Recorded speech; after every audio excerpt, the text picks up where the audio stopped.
نوی کور نوی ژوند د بی بی سی رادیویي ډرامه.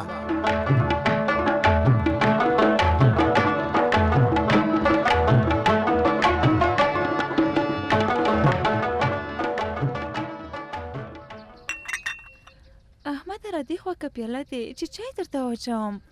نه خیر سپل وشي، نور چای ما اچوه، ډېر مې وڅښو. ته خو واخله یو بله پیاله هم وڅښه چې اوس یې ښه دم خوړلی. چې داسې ده بیا نیمه پیاله را واچوه چې بیا ځو ناوخته نه شي. سمه ده،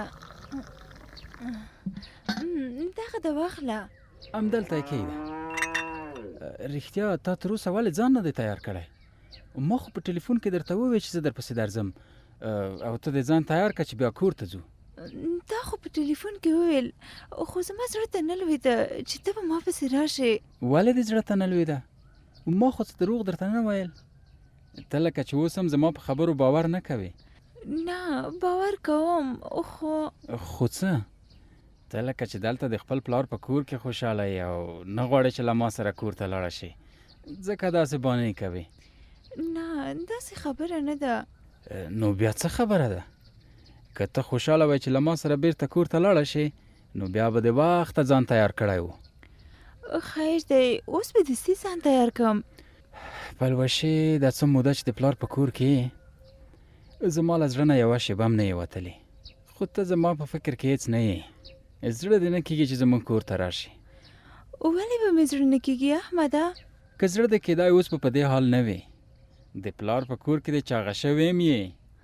درته مې وویل چې داسې خبره نه ده احمده، زه خپل کور او تا پسې ډېره خفه شوې وم. نو دا څنګه خفګان و چې ته یې دومره چاغه کړې؟ زه نه پوهېږم چې ولې داسې شوې یم، خو که رښتیا درته ووایم اشتها مې ډېره شوې، هر څومره چې ډوډۍ خورم هېڅ نه مړېږم. د خلکو اشتها له خوشحالۍ نه وي، ارومرو ستا به له خفګانه وي که څنګه؟ هو کیدای شي چې همداسې وي، ځکه چې وضعیت مې هېڅ ښه نه دی، زړه مې ډېر خفه وي. وایم چې یو ځای وي چې زه کراره ویده شم. ځه خیر دی چې کور ته لاړه شې بیا به هر څه ښه شي. اوس ورشه جامې دې ټولې کړه، ځان دې تیار کړه چې په کور کې ټول درته په تمه دي. هله